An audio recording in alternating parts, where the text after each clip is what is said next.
Kumusta? Maligayang pagdating sa Kwentong Dakila. Ang channel na ito ay dedikado sa pagbibigay ng inspirasyon, pag-asa at positibong enerhiya sa buhay. Dito makakahanap ka ng mga kwentong magpapakita ng lakas ng loob, pagpupursige at pagiging positibo. So let's go! Subscribe to this channel and get notified of the future stories that will bring hope and positivity into our lives. Sa ating kwento, pag-uusapan natin ang pagiging positibo sa buhay, isang progreso ng pag-unlad. Para mga kadakila, umpisahan na natin. Ang pagiging positibo sa buhay ay isang proseso na nangangailangan ng dedikasyon, disiplina at pagpupursige. Ito ay hindi nagagawa sa isang araw, ngunit sa pagpapatuloy at pagpupursige, makakamit natin ang ating mga pangarap. Una, kailangan muna nating tanggapin ang ating mga limitasyon at mga pagkakamali. Pero dapat tandaan na huwag tayong maging masyadong kritiko sa ating mga sarili. Sa halip, mag-focus sa mga positibong aspeto ng ating buhay.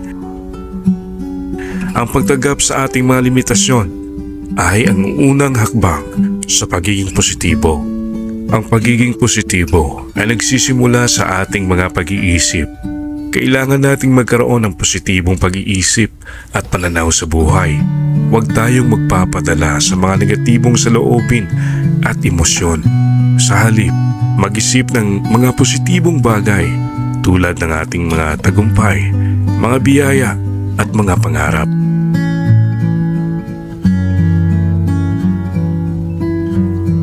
Alam mo ba na ang ating mga kaibigan at mga pamilya ay may mga malalaking papel sa pagiging positibo ng ating pag-iisip? Hangarin nating mapaligiran ng mga taong nagbibigay ng suporta at inspirasyon sa atin. Huwag tayong magpapadala sa mga negatibong tao na nagpapababa ng ating mga moral. Ang mga positibong kaibigan at pamilya ay nagbibigay ng lakas at inspirasyon. Ang pagiging positibo sa ating mga buhay ay nangangailangan din ng pag-aalaga sa ating mga katawan at kalusugan. Kailangan nating kumain ng mga masusustansyang pagkain, ang mag-ehersisyo ng regular at magpahinga ng husto. Ang isang malusog na katawan ay nagbibigay din ng lakas at inspirasyon sa buhay. Gayunpaman, ang pagiging positibo ay hindi nagagawa sa isang araw. Kailangan nating magpursige at magtiyaga. Huwag tayong susuko sa mga pagsubok. Sa halip, magpatuloy tayo sa ating mga pangarap at magkaroon ng pag-asa. At ang mahalaga sa lahat ay magkaroon ng pagmamahal sa ating mga sarili. Kailangan nating mahalin at pahalagahan ang ating mga sarili. Huwag tayong masyadong nagpapadala sa mga negatibong saloobin at emosyon natin, kundi ang mag-focus sa mga positibong aspeto ng ating buhay. Hindi mo ba napapansin na kung ano man ang ating nagiging focus sa araw-araw nating buhay ay siyang laging nangyayari sa atin? Kaya imbes na kasamaan o pagiging negatibo, bakit hindi tayo mag-focus sa mga magaganda at yung mga kwentong magbibigay sa atin ng pag-asa, mga adikaing mas bubuhay sa ating mga pangarap? Sabi nga nila, what our mind can conceive, we can achieve. So, doon tayo mag-focus sa pagiging positive. Nakakagandi ng loob.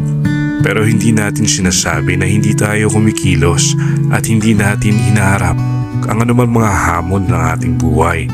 Ang sinasabi natin na sa tuwing may kahirapan tayo sa pagharap ng mga challenges sa ating buhay, why not think of positive things and focus sa kung anong makapagbibigay ng lakas sa atin habang hinaharap natin ang mga hamon ng buhay.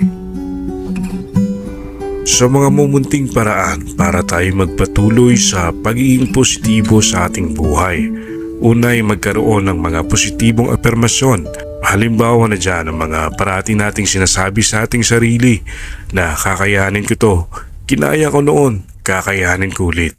Mga ganong bagay na makapagbibigay sa atin ng lakas at tutulong na makapag-focus sa atin para magawa natin ang ating hinahangad. Pangalawa ay ang gumawa ng mga positibong gawain, lalo na yung mga pagbubuhos ng ating mga skills at peace of mind. Halimbawa na dyan ay yung mga hobbies natin na nagdudulot sa atin ng saya, o being with the nature, or di kaya pagtatanim ng mga puno at halaman. Pangatlo, ang magbigay ng tulong sa iba. Pang-apat, magpahinga at mag-relax. At ang panglima ay ang magdasal, mag-meditate o ang magnilay-nilay.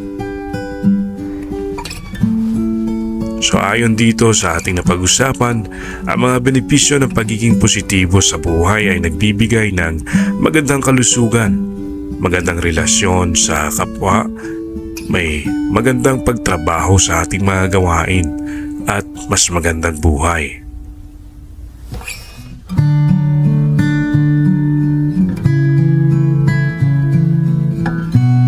Sa muli, ang pagiging positibo sa buhay ay isang proseso na nangangailangan ng dedikasyon, disiplina at pagpupursige.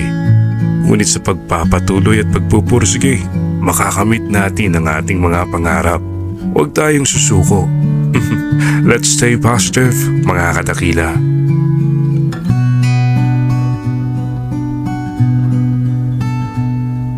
Maraming salamat, mga kadakila, sa pakikinig sa ating kwento ngayong araw.